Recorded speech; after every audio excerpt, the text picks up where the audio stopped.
നിയമവിരുദ്ധമായി സിമന്റ് വില വർദ്ധിപ്പിച്ച കമ്പനികൾക്ക് വീണ്ടും തിരിച്ചടി. കോമ്പറ്റീഷൻ കമ്മീഷൻ വിധിച്ച പിഴ അടയ്ക്കണമെന്ന് national company law appellate tribunal ഉത്തരവിട്ടു. 10 കമ്പനികൾക്കായി 6313 കോടി രൂപയാണ് പിഴ ചുമത്തിയത്. കോമ്പറ്റീഷൻ നിയമങ്ങൾ അട്ടിമറിച്ച് വിവിധ സിമന്റ് കമ്പനികൾ സംയുക്തമായി വില വർദ്ധിപ്പിച്ചുവെന്നാണ് കേസ്. ബിൽഡേഴ്സ് അസോസിയേഷൻ ഓഫ് ഇന്ത്യയുടെ പരാതിയിൽ 2012 CCIയുടെ ആദ്യ വിധി. JP associates, UltraTech, Ambuja cement, ACC എന്നീ സിമന്റ് കമ്പനികൾക്ക് 1000 കോടി രൂപയിലധികം പിഴ അടയ്ക്കണമെന്നായിരുന്നു വിധി. കൂടാതെ Ramco, JK cement, century cement തുടങ്ങിയ 10 സിമന്റ് കമ്പനികൾക്കാണ് പിഴ ശിക്ഷ വിധിച്ചിരുന്നത്. കോമ്പറ്റീഷൻ കമ്മീഷൻ വിധിക്കെതിരെ സിമന്റ് കമ്പനികൾ national company law appellate tribunal appeal നൽകിയിരുന്നു.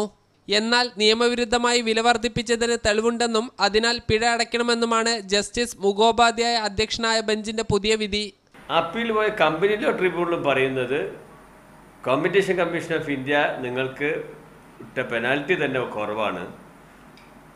അപ്പോൾ അതുകൊണ്ട് ഒരു തരത്തിലും അതിൽ ഇന്റർഫിയർ ട്രിബ്യൂണൽ ഉദ്ദേശിക്കുന്നില്ല. കേരളത്തിലാണ് ഏറ്റവും അധികം നിയമവിരുദ്ധമായി സിമന്റ് വില വർദ്ധിപ്പിക്കുന്നത്. വില വർദ്ധിപ്പിക്കുന്ന കമ്പനികൾക്കെതിരെ നിയമ നടപടികൾ സ്വീകരിക്കുമെന്ന് ധനമന്ത്രി തോമസ് ഐസക് പറഞ്ഞിരുന്നെങ്കിലും സർക്കാരിന്റെ ഭാഗത്തു നിന്നും ഇതുവരെ യാതൊരു നടപടിയും ഉണ്ടായിട്ടില്ല. സാജിദ് അജ്മൽ, മീഡിയ 1, കോഴിക്കോട്.